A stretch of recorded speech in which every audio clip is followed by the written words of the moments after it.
Peoples! Alright, so we are doing this vlog. It's not meant to be a comedy or anything like that, but it's a post was posted, obviously, on Facebook by a friend of ours, and it's created a little bit of a dialogue between people. The point of Facebook, I guess. Now, what we're doing now is not necessarily to say which is right, which is wrong, blah, blah, blah. It's just giving various opinions on various points of the post, okay? Because there's various, and some people, and this is one of those classic cases as well, of where someone's put a kind of fairly innocent post up, and other people, it's like, That's taking offense. and it's taking offense, like, you know what I mean? A proper case of people are way too sensitive. But we just thought we'd talk about it, right? So, do you have the post so we can read it properly? Because I don't mind reading the actual post out. That'd be fine, isn't it? The start of it, yeah. Yeah. So this is the start, and there's a whole heap of answers, right? I can't even remember if I answered. I don't think I did. Anyway, but big shout out to the man who posted it, right? Okay. Now, he knows who he is, yeah, and he watches this. Okay. So it says, just noticed 2 separate vinyl-only nights advertised on my feed. Fair play DJs entertaining themselves, as I can tell you the punters don't give 2 farts what format the music is played on, right? And that was what he put, okay? Now, do you want to start off with it, or should I go? I'm going to speak through experience. Okay. I'm going to tell you exactly.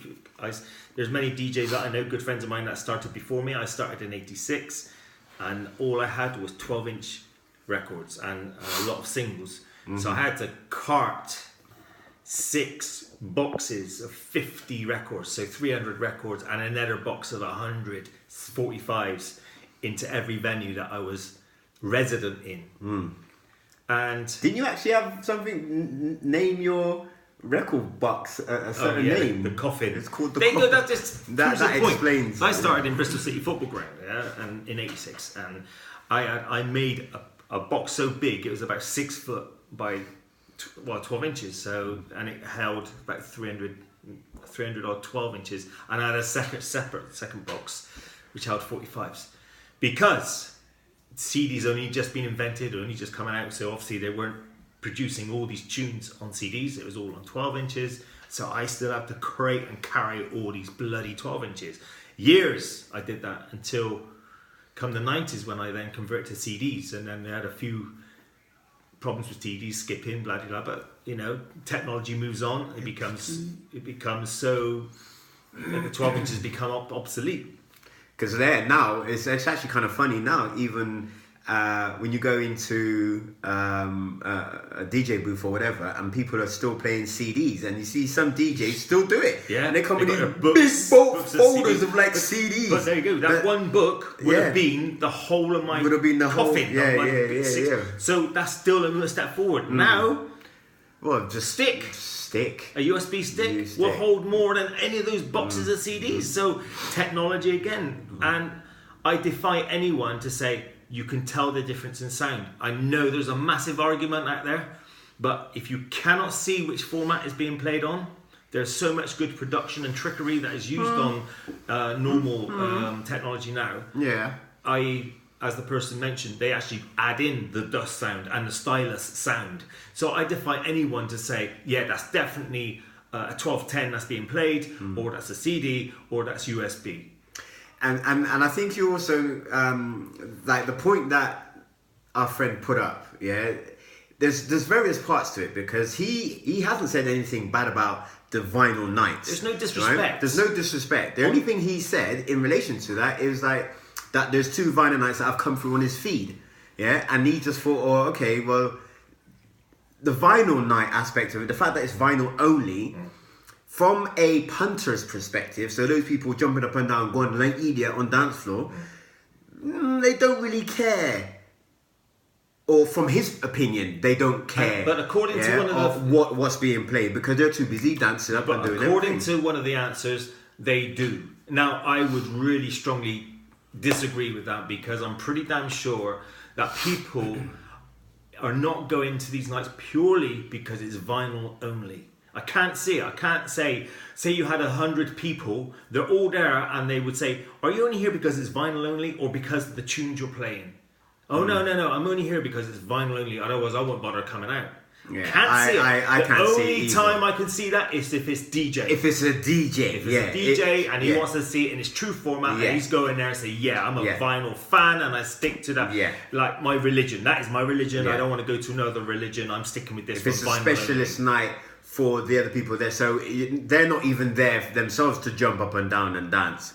They're there to appreciate the skills from a vinyl DJ. And so like just before you start, so like if like you got you get those like a scratch artist, right? Turntablists, right? Obviously they want to see the scratching and stuff.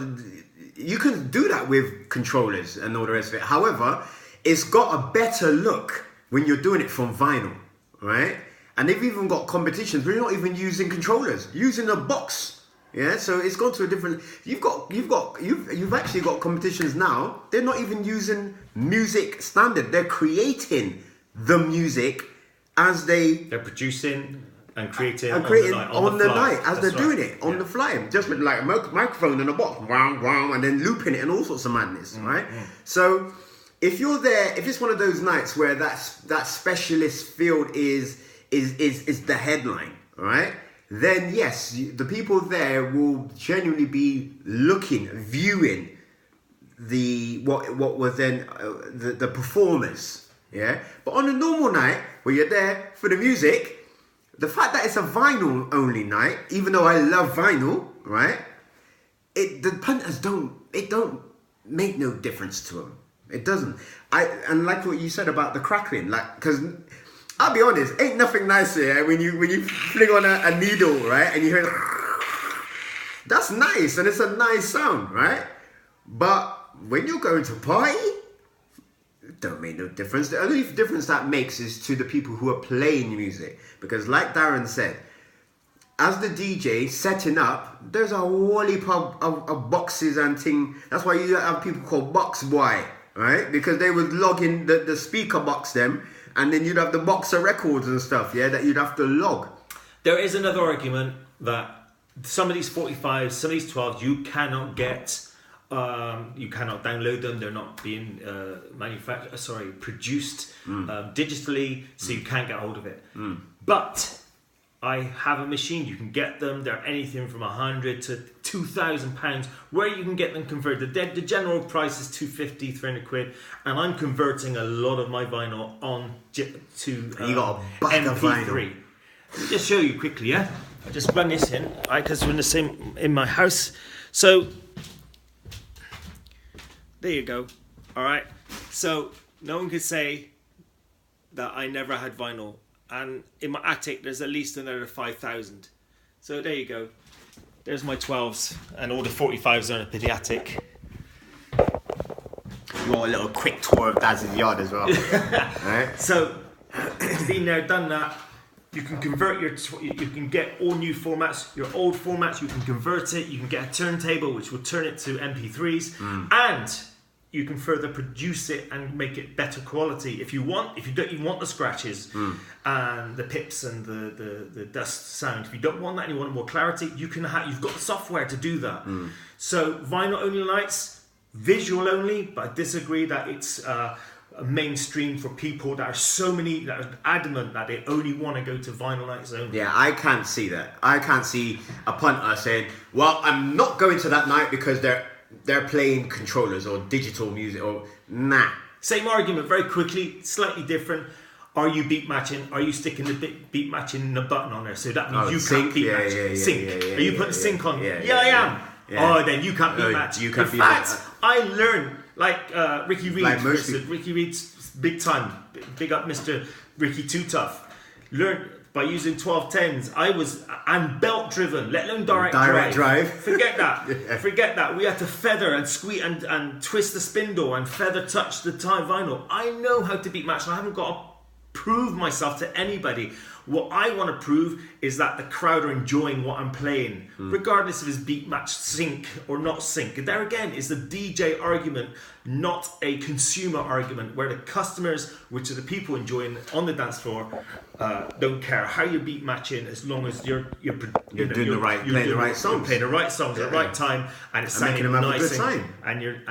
and you're beat matching lovely, regardless of sync on or off. Thing is, with sync, I deliberately use sync because I'm digital, and I got a controller. I'm now actually changing the style of the track, and I'm putting different effects on there. Maybe sometimes 3 different types of effects: looping, sampling. So I ain't got time to be trying to just get the beat match. I want to put other things in there and create even more of a different sound. So there you go. There's my rant. And I think it's a good one. I think it's a very valid one, and each to their own. But to actually say that people only go to specific nights just because it's a vinyl, nah, don't agree with that. Prove me wrong. Prove me wrong. But I can't see that. And in terms of there was a point as well. Correct me, Darren, please, on how it was worded. But I think it was something like. Like you couldn't. There's new music that's being created that is only being created on vinyl now. That's right. So you have no choice. So there's no choice but to. But then that goes back to my point. Yeah, you can. Yeah, but you can. And the thing is, right? And especially in this day and age, right? I'm yet to believe, right? In this day and age, right, that there's going to be music that is created, okay, that is only put onto vinyl. And even if it is, you can create it back. You could then create, but just from the just think of it logically. In 2018, on the machines, the equipment that you're creating the music, which generally tend to be creating an electric copy immediately anyway, you're telling me that they're taking it and putting it back onto the old process of vinyl. And not having an alternative. There are some of them, Kai, because they're trying to promote the vinyl as being a culture thing. Wow. Because it's a marketing tool.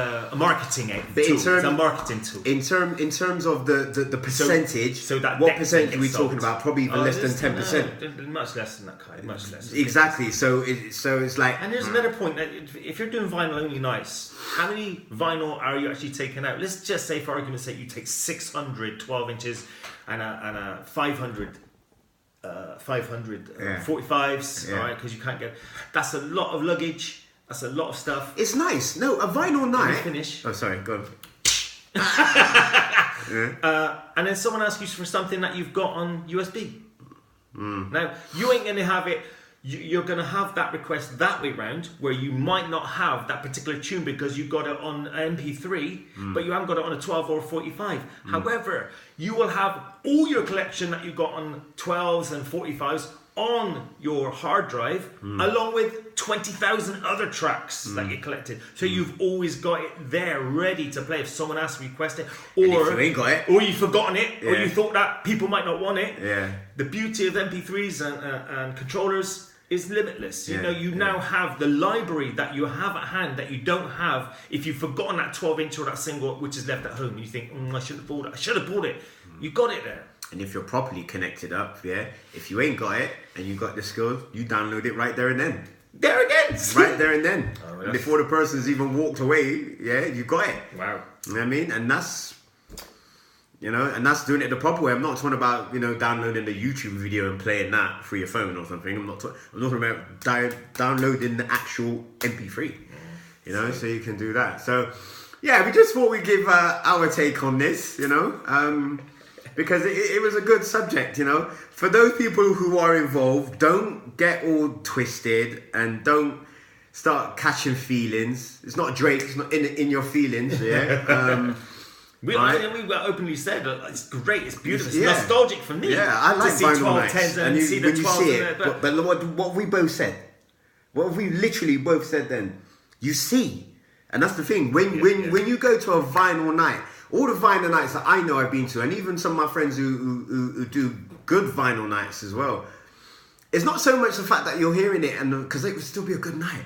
But then when you want it, and you can see people, and you see the old 1210s and the 1200s, and they got the mixer, and they're having needle problems, stylus problems, and 5 pence put the penny on it or whatever it is to keep the weight down and stuff like that, and the records jumping when they're trying to do a scratch. The good old days.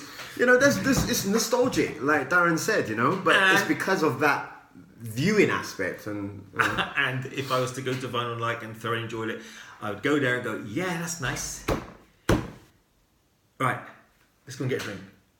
That's the end of that. Yeah, let's go get a drink. That's good. And then dance to the music. People and all then go dance to the music. I'm not going to be stood there for 4 hours about whether or not just watching each vinyl going on each deck. Or not. Yeah. But I'm not saying don't do the vinyl nights. That's not what we're saying. We're not saying that. Yeah, we're not saying don't do the vinyl nights. All we're saying is, in relation to the question that was posed, or the opinion of someone that, you know what I mean. Yeah. Anyway, we got to put some vinyl onto MP3 because you can see he's got a wallet to convert. In a bit, later.